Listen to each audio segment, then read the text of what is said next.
हमारी संस्कृति, हमारे संस्कार सदा रहें हमारे साथ। सब्सक्राइब करें तिलक। आज अभिमन्यु को तुम अपना पुत्र समझ रहे हो सकता है पिछले जन्म में वो तुम्हारा पिता रहा हो या आने वाले जन्म में तुम्हारा महाशत्रु बन जाए।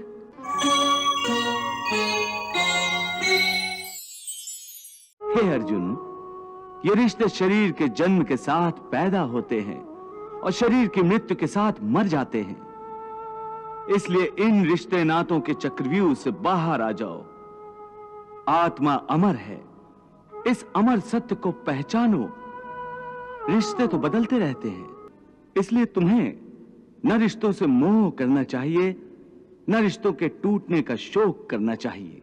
यही सांख्य योग का ज्ञान है कि मनुष्य को एक सन्यासी की भांति सोचना चाहिए कि ये सब रिश्ते नाते मोह को उत्पन्न करते हैं और मोह इन रिश्तों को इतनी जोर से पकड़ लेता है जैसे एक लोभी पुरुष नदी में डूबते हुए भी धन की गठरी को नहीं छोड़ता और आखिर में उसी गठरी के बोझ से खुद भी डूब जाता है।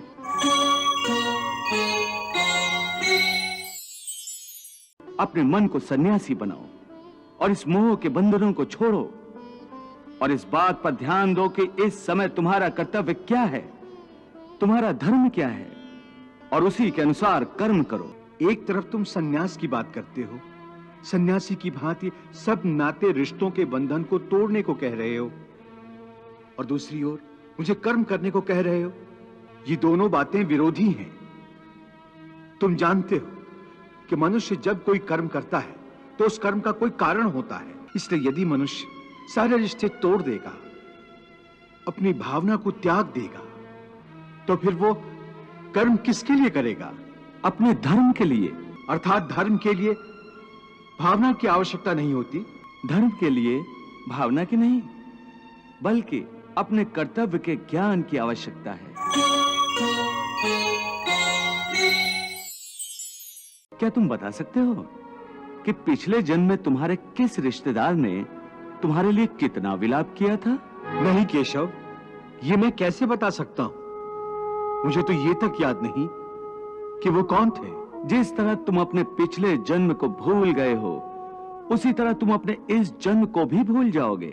इस जन्म के रिश्तों का अर्थ तुम्हारे आने वाले जन्म में कुछ भी नहीं रह जाएगा। आज अभिमन्यु को तुम अपना पुत्र समझ रहे हो सकता है पिछले जन्म में वो तुम्हारा पिता रहा हो या आने वाले जन्म में तुम्हारा महाशत्रु बन जाए।